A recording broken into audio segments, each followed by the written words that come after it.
Vertigem, uma sensação de movimento rápida que dura menos de um minuto.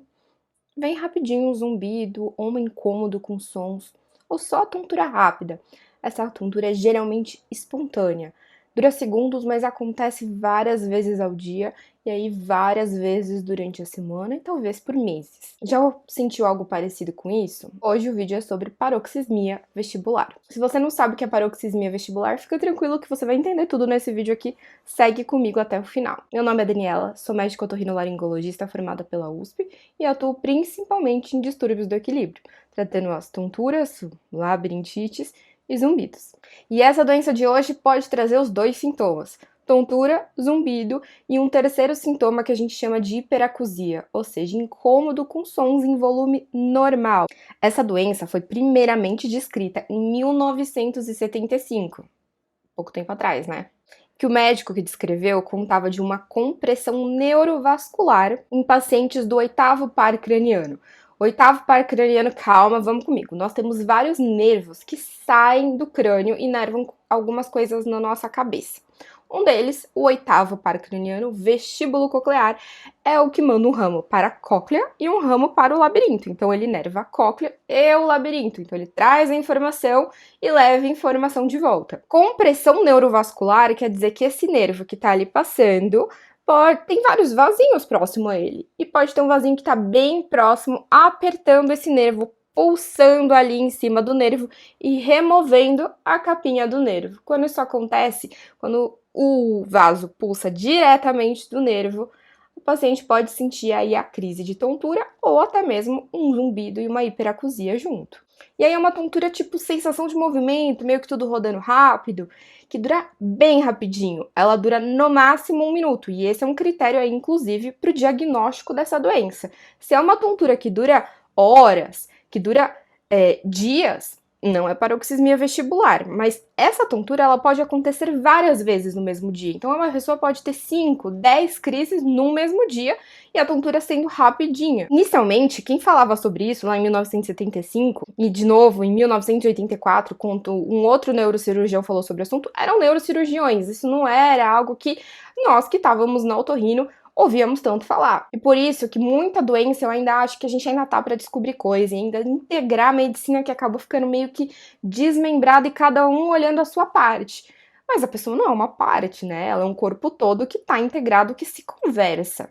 Então é importante a gente ter um olhar de pensar, talvez isso seja de outra especialidade.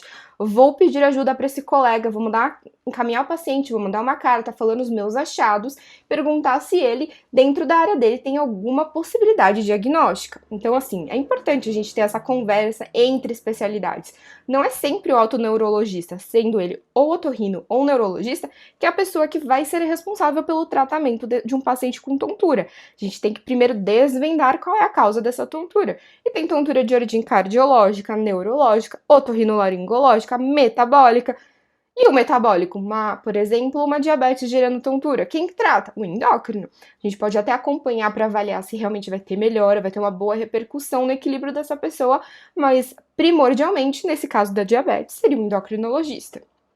Então, essa tal da paroxismia, ela era conversada lá em 1970, 80, entre neurocirurgiões. Esses neurocirurgiões percebiam que essa vertigem, mesmo que ela acontecesse de forma rápida, ela acontecia tantas vezes e era tão intensa que era considerada uma vertigem debilitante, incapacitante. Pode gerar aí a vertigem, né, que eu comentei, o sintoma principal é a sensação de ilusão de movimento, ou seja, a vertigem, mas isso acaba gerando também um desequilíbrio, uma sensação de cabeça, às vezes, leve, meio vazia, momentaneamente, tá? Não é algo contínuo. Só pra gente diferenciar de outras causas. E como eles eram neurocirurgiões, qual foi a primeira coisa que eles fizeram no tratamento da paroxismia, dessa compressão neurovascular? Cirurgia, neurocirurgia para descomprimir aí o nervo que estava sendo apertadinho pelo vaso. O termo mesmo, paroxismia vestibular, só foi utilizado pela primeira vez em 1994. Não tem nem 30 anos. E ele foi descrito lá em 1994 como tonturas que aconteciam de forma, tipo, vertigem, ou seja, sensação de movimento, ilusão de movimento, geralmente rotatório, que duravam segundos a minutos bem rapidinhas e às vezes aconteciam junto com a movimentação da cabeça. E por isso a paroxismia é algo que a gente tem que ficar de olho num paciente que pode parecer que tenha VPPB, a doença dos cristais. E aí, associado a isso, durante a crise poderia acontecer zumbido ou esse incômodo com sons que é a hiperacusia. Mas o zumbido, ele podia ficar, ele podia não acontecer só na crise, ele podia ser também contínuo durante todo o dia. E aí, por isso que paroxismia, se você assistir meus vídeos lá, eu vou colocar aqui para você assistir de zumbidos pulsáteis, é uma causa de zumbido pulsátil. E aí, por isso que a gente faz o tratamento se, por exemplo, o sintoma é só o zumbido pulsátil, porque pode também acontecer. E é interessante te avisar que pode acontecer junto disso também uma compressão vascular do nervo facial, que é um nervo que caminha bem pertinho ali do vestíbulo coclear. Eles andam juntos e o facial ele inerva o rosto, a movimentação da face.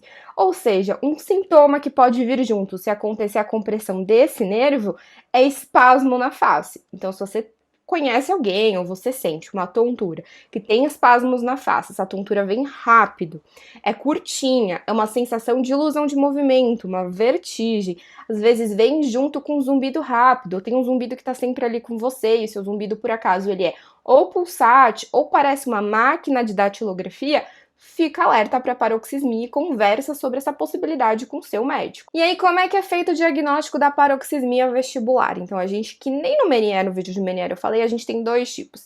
A certeza de paroxismia vestibular e a possível, ou seja, fica lá na hipótese que é a paroxismia. A certeza de paroxismias, os seguintes critérios têm que ser todos preenchidos. 1. Pelo menos 10 crises que eles chamam de ataques de vertigem espontâneo. E não precisa ser vertigem rotatória, tá? Então tem que ser uma crise espontânea, ela não foi desencadeada por nada, por movimento da cabeça. Tem que ter essas 10 espontâneas, mas não precisa ser uma vertigem que tudo roda, pode ser só a sensação de movimento rápido.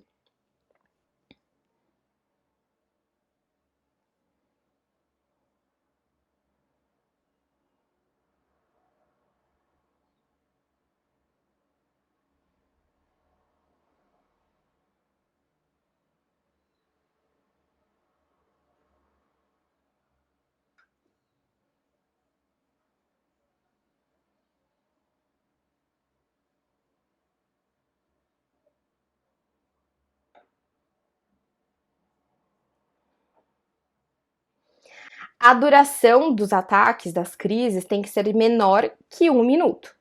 O C, um fenômeno estereotipado, ou seja, a pessoa ter o zumbido associado, ou ela ter a hiperacusia, né, o incômodo com sons em volume normal associado à crise, ou o zumbido fora da crise. D, tem que responder esse tipo de tontura, tem que responder, a pessoa tem que melhorar quando a gente faz o teste terapêutico com anticonvulsivante. E os anticonvulsivantes preconizados pela Sociedade Barani, que é de quem eu tô falando esses critérios, é a carbamazepina e a oxicarbamazepina, mas esses não são os únicos anticonvulsivantes que podem ser utilizados, tá?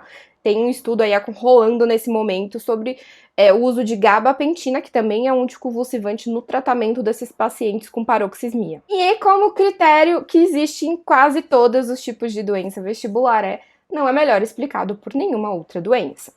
Eu comentei que às vezes pode ser confundindo com a VPPB, porque essas crises podem também acontecer com movimentos da cabeça, virar a cabeça para a direita, virar para a esquerda, colocar ela para cima. Então, se acontecer isso, a gente tem que descartar que seja uma VPPB, e se também acontecer para virando para um lado ou para o outro, que não seja uma oclusão de artéria vertebral. Tá? Então, a fenomenologia da VPPB de aparecer aquela movimentação do olho, o nistagmo, quando coloca na posição do canal que tem o cristal solto, não vai acontecer a mesma coisa na paroxismia. E a gente tem que pensar aí, quando os ataques são bem curtinhos, né, assim, 2 segundos, quais são os diagnósticos diferenciais, outras coisas que a gente tem que pensar nesses pacientes? Crise otolítica de Turmaquin é uma crise que pode acontecer na doença de Meniere, que a pessoa perde, na verdade, perde toda a força na hora e cai. Fístula perilinfática, então é quando tá vazando o líquido do labirinto lá para dentro do ouvido. Epilepsia vestibular, então a epilepsia que a gente conhece, que a pessoa tem aqueles movimentos de se mexer, que ela perde a consciência, ela não acontece só dessa forma, ela acontece quando a alteração acontece na área de movimentação do cérebro, mas a epilepsia pode acontecer também na área de equilíbrio do cérebro, gerando sensação de vertigem, ou pode inclusive ser a aura, assim, o que precede uma crise epiléptica. Eu falei que a pessoa não vai ter aquele nistagmo típico da VPPB se colocada na posição, né? Se ela tem aí uma posição, um tipo de tontura que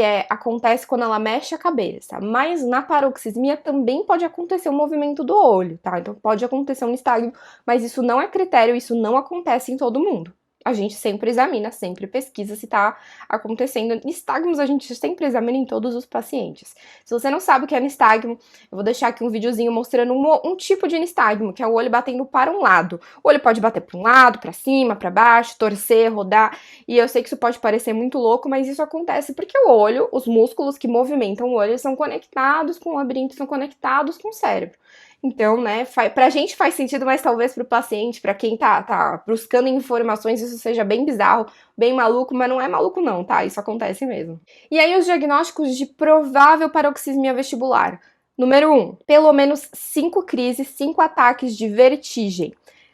Vertigem que pode ser rotatória ou não rotatória. E nesse caso, ele não fala que precisa ser espontâneo, então pode ser uma vertigem desencadeada, sim, por algum movimento da cabeça. Número 2, a duração tem que ser menor que 5 minutos. Então, existem algumas pessoas que têm uma crise que não dura segundinhos, que não dura menos de 1 minuto. Nesse caso, ela se encaixaria como uma provável. E aí, o diagnóstico diferencial para isso, só pensando, por exemplo, migrânia vestibular.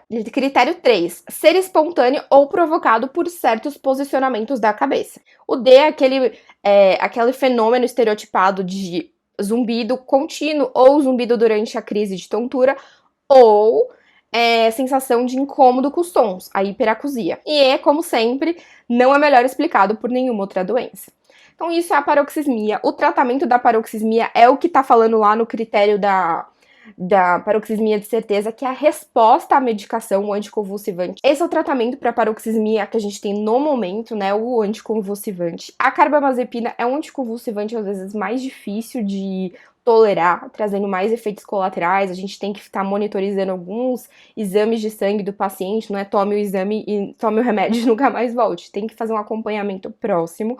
Tanto a carbamazepina como a gabapentina, a gente tem que observar de perto algumas coisas, mas a gabapentina costuma ser uma medicação mais fácil de tolerar. Então, se o paciente responde bem a ela, por exemplo, eu tenho preferência pelo uso dessa medicação. Espero que você tenha gostado do vídeo. Se você queria saber aí sobre paroxismia, esse vídeo tenha te ajudado. E se você tiver alguma dúvida, se esse vídeo te ajudou, me conta aí nos comentários. Não esquece de deixar o seu like se quiser receber o próximo vídeo, se inscrever aqui no canal para acompanhar.